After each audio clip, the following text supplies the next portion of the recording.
눈앞에 보이는 상황이 무너질지라도 보이지 않는 주님을 따르길 원합니다.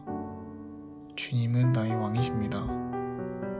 다 함께 사도신경으로 우리의 신앙을 고백하겠습니다. 전능하사 천지를 만드신 하나님 아버지를 내가 믿사오며 그 외아들 우리 주 예수 그리스도를 믿사오니 있는 성령으로 잉태하사 동정녀 마리아에게 나시고 본디오 빌라도에게 고난을 받으사 십자가에 못 박혀 죽으시고 장사한 지 사흘 만에 죽은 자 가운데서 다시 살아나시며 하늘에 오르사 전능하신 하나님 우편에 앉아 계시다가 저리로서 산자와 죽은 자를 심판하러 오시리라. 성령을 믿사오며 거룩한 공회와 성도가 서로 교통하는 것과 죄를 사하여 주시는 것과 몸이 다시 사는 것과 영원히 사는 것을 믿사옵나이다. 아멘.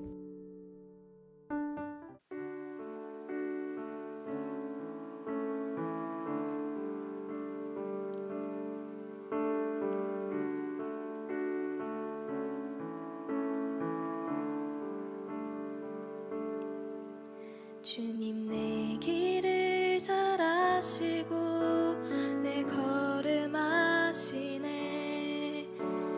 어둠에서 빛을 내시는 그분을 믿네.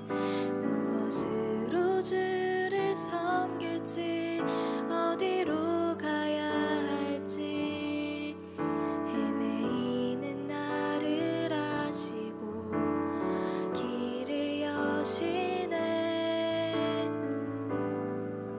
주님 내 길을 잘 아시고 내 걸음 아시네. 어둠에서 빛을 내시는 그분을 믿네.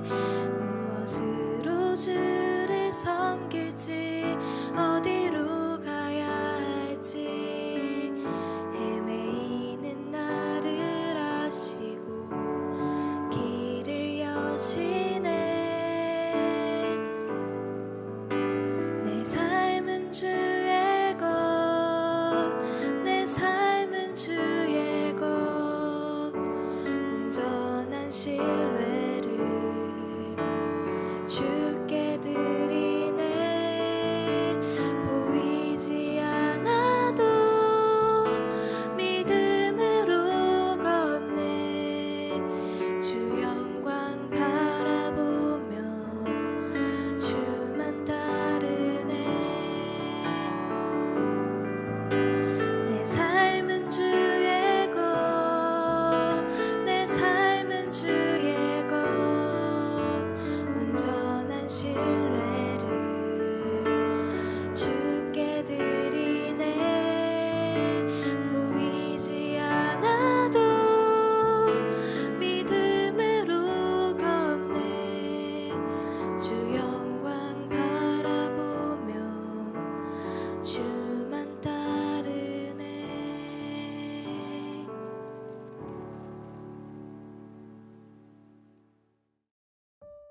오늘 우리가 함께 나눌 말씀은 예레미야 52장 17절부터 23절입니다.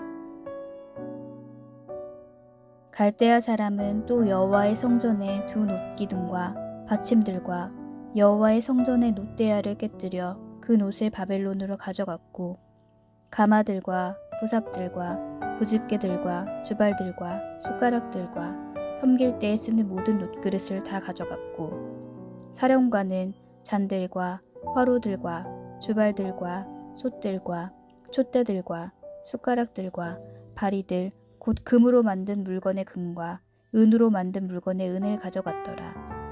솔로몬 왕이 여호와의 성전을 위하여 만든 두 기둥과 한 바다와 그 받침 아래에 있는 12 놋소 곧 이 모든 기구의 놋 무게는 헤아릴 수 없었더라.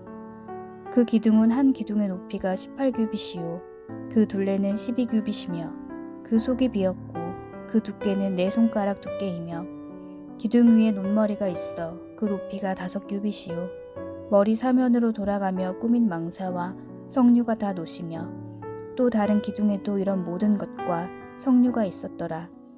그 사면에 있는 성류는 96개요. 그 기둥에 둘린 그물 위에 있는 성류는 도합이 100개이었더라. 아멘. 반갑습니다. 오늘 예레미야 52장 17절부터 23절을 중심으로 소망이라는 주제의 말씀을 함께 나누겠습니다. 남유다의 시드기야 때에 남유다는 바벨론에 의해 멸망합니다. 그 내용들이 열왕기하 24장 25장에 나오는데 오늘 본문에도 잘 소개가 되어 있습니다. 바벨론은 남유다로 쳐들어가서 시드기야 왕을 잡아갔고 많은 사람들을 죽였습니다. 특별히 거기서 멈추지 않았고 하나님의 성전에 있는 귀한 것들을 다 약탈한 후에 성전을 완전히 무너뜨려 버렸습니다. 17절입니다. 갈대아 사람은 또 여호와의 성전의 두 놋기둥과 받침들과 여호와의 성전의 놋 대야를 깨뜨려 그 놋을 바벨론으로 가져갔다. 이렇게 되어 있는데요. 이 성전 기구들에 대해서는 열왕기상 7장에 잘 나오는 내용이기 때문에 궁금하신 분들은 그 부분을 잘 살펴보시면 이해하시기 조금 더 수월할 수 있습니다. 특별히 오늘 본문 17절에 나오는 이 두 놋 기둥에는 기둥 이름이 새겨져 있는데 하나는 야긴이라고 쓰여 있었고 또 하나에는 보아스라고 쓰여져 있는 그런 것들입니다. 바벨론이 그것들을 가져갔죠. 그리고 아마도 제단의 불과 화롯불을 담아두었을 것으로 추측이 되는 받침들을 가져갔고 놋대야를 깨뜨려서 그 놋을 또 바벨론으로 가져갑니다. 바벨론이 단지 가져가서 하나님의 것인데 너네가 잘 유지하지 못하고 지키지 못했으니까 우리가 지켜야 되겠다 이러려고 보존하려고 가져간 게 아니고 깨뜨리고 부수어서 자기들 멋대로 쓰려고 가져간 겁니다. 18절을 보시면 가마들과 부삽들과 부집개들과 주발들과 숟가락들과 섬길 때 쓰는 모든 놋그릇을 다 가져갔다 이렇게 되어 있는데요. 여기 나오는 가마, 부삽, 부집개, 주발, 숟가락, 놋그릇 이런 것들이 그냥 작은 것들인 것처럼 보일 수도 있는데 사실 가마나 놋그릇들 중에 놋바다 이런 것들은 직경이 456cm나 되는 굉장히 크고 무거운 것들입니다.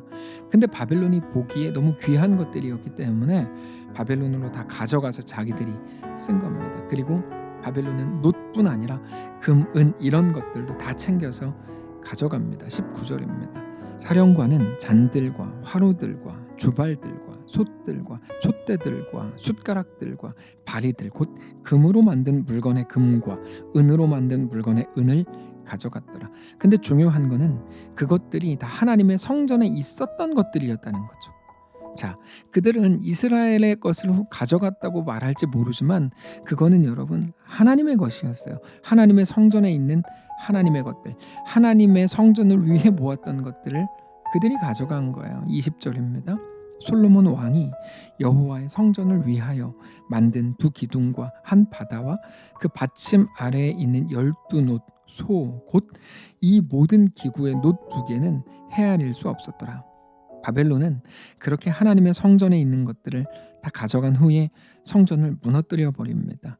늘 하나님을 찬양하고 하나님을 경배하던 그 거룩한 전을 불살라 버리는 거죠. 물론 오늘 본문에서는 바벨론이 한 일이었지만 오늘 본문은 바벨론의 느부갓네살 왕이 보낸 느부사라단이 그런 짓을 했다고 기록을 합니다. 성전의 기구들을 약탈해갔고 특별히 이사야 64장을 보면 그는 성전에 불을 질러서 무너뜨려 버렸고 왕궁을 불살라 버립니다. 사실 집이라는 집은 다 불살랐고 기껏해서 가난한 사람들이 거처하던 초라한 집들만 남겨두죠. 그리고는 많은 사람들을 포로로 사로잡아 갑니다. 물론 우리는 그들이 한 짓에 대해서 분노하고 그리고 하나님께서도 나중의 역사를 보면 그들이 한 짓에 대한 분명한 징계를 내리시는데 자, 어제 말씀드렸던 것처럼 이 모든 행위들은 무엇입니까?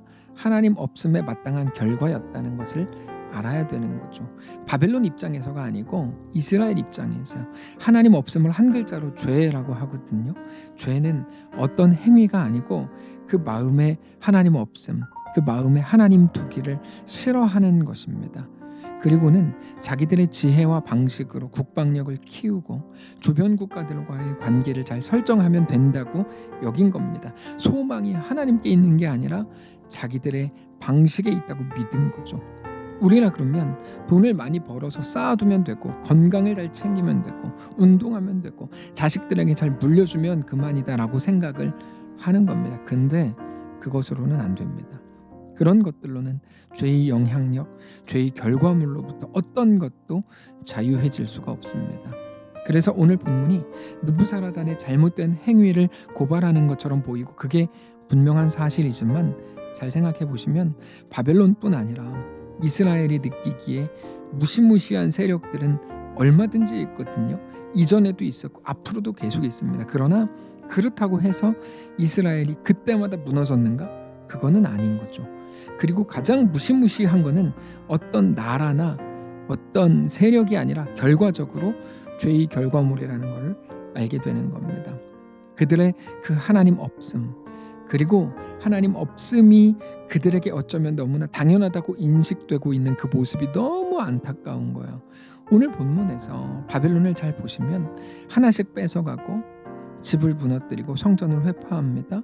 근데 그들이 회파하는 성전의 기구들이 상당히 거대한 것들이었어요. 21절을 보시면 그 기둥은 한 기둥의 높이가 18규빗이요 그 둘레는 12규빗이며 그 속이 비었고 그 두께는 4손가락 두께이며 기둥 위에 놋머리가 있어 그 높이가 5규빗이요 머리 사면으로 돌아가며 꾸민 망사와 성류가 다 놋이며 또 다른 기둥에도 이런 모든 것과 성류가 있었더라. 그 사면에 있는 성류는 96개요 그 기둥에 둘린 그물 위에 있는 성류는 도합이 100개이었더라. 두 기둥은 어떻습니까? 한 기둥의 높이가 18규빗, 한 규빗이 45cm거든요. 그러니까 굉장히 높은 거죠.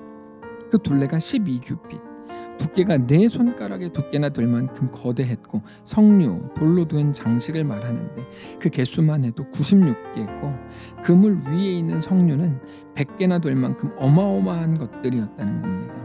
그런 것들이 너무 크고 아름다웠기 때문에 아마도 이 기둥이 무너질 때 이스라엘 백성들이 느꼈을 충격은 정말 어마어마했을 겁니다.